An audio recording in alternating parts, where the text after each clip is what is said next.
Maxime, bonsoir. Bonsoir Maxime. Alors, on va parler des zones économiques spéciales et le Congo doit être en mesure de relever ce défi dont on ne parle pas très souvent. C'est lequel? C'est le défi du capital humain. En effet, il faut des hommes pour pouvoir mettre en place et développer les zones économiques spéciales que le Congo s'emploie à construire.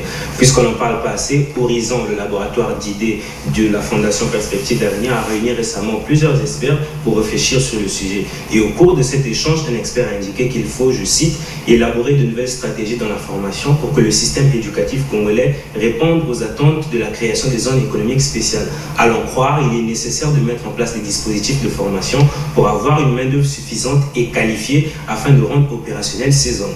Est-ce qu'actuellement le système éducatif national est en mesure de doter le pays d'un capital humain bien formé?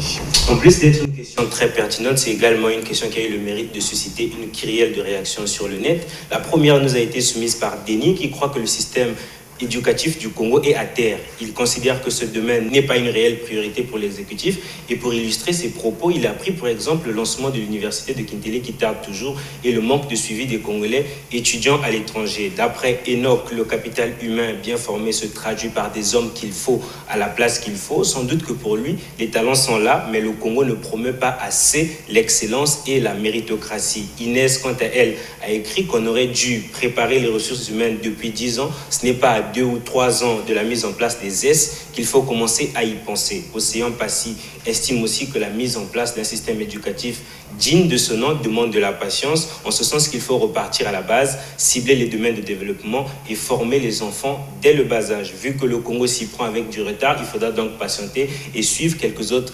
recommandations qu'il a bien voulu poster sur notre page Facebook.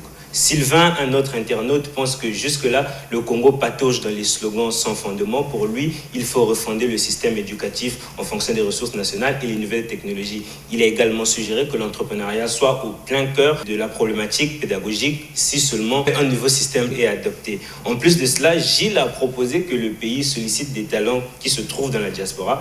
Pour lui, la solution réaliste serait de les associer à ceux qui sont déjà sur place afin de faciliter le transfert, des compétences. Pour conclure, il a ajouté, je cite, « Les compétences de la diaspora sont un plus, ne pas en profiter serait une aberration absolue. » On aura peut-être besoin de ces compétences de la diaspora sur le réseau routier de Brazzaville qui se dégrade et la presse en ligne. Oui, et parmi les éléments qui menacent ce réseau routier figurent les érosions. Dans un article publié ce 23 avril, le site Adiac nous apprend que ce phénomène environnemental bouscule les lignes de transport en commun à Brazzaville. En raison de l'impraticabilité de certaines voies, les automobilistes sont contraints de s'arrêter à mi-parcours, obligeant les passagers à poursuivre le trajet à pied, ce qui est bien naturellement un véritable calvaire. Abordant un sujet similaire, le site Les Échos du Congo a relevé que le manque de contrôle de la part des autorités responsables de l'aménagement contribue à aggraver cette situation qui est déjà triste. Et l'état des routes de Brazzaville préoccupe également la presse internationale, comme on peut le voir avec un article de RFI qui a constaté, que ces routes sont dans un état de délabrement indescriptible et cela se passe sous le regard impuissant de la municipalité. On va parler football avec le derby Étoile du Congo, Diable Noir. Ces deux équipes se sont affrontées dimanche dernier. Pouvez-vous nous donner plus de détails sur ce match? Avec plaisir, même si le sport n'est pas un domaine où je suis tout à fait à l'aise parce que je ne suis pas. Mais bon, pour votre gouverne, notez que l'équipe Étoile du Congo s'est imposée sur un score de 3-2 face au Diable Noir. À l'issue de ce derby comptant pour la 16e journée du championnat national de football Ligue 1, Étoile du Congo a pris la 2e place du classement provisoire avec 29 points, tandis que la première place demeure occupée par AS Auto. Les téléspectateurs qui nous suivent peuvent retrouver l'intégralité du classement et les programmes des matchs à venir sur le site www.vox.cg. Tous ces détails leur ont été fournis dans un article rédigé par notre collègue Achille Zikutoto. Et puis pour terminer, nous allons parler de cette photo qui fait la une du web.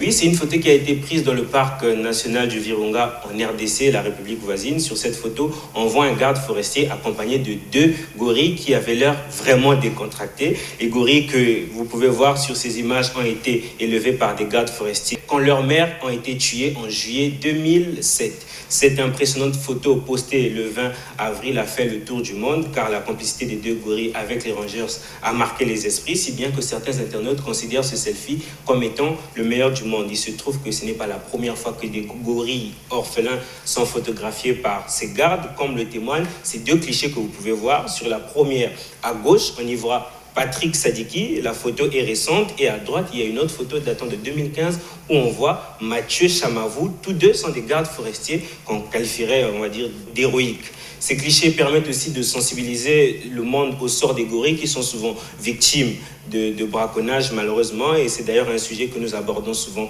chez Vox, et vous pouvez retrouver une cinquantaine d'articles relatifs sur notre site internet vox.cg. En tout cas, nous disons bravo à ces hommes et à toutes celles et ceux qui œuvrent pour la protection des animaux.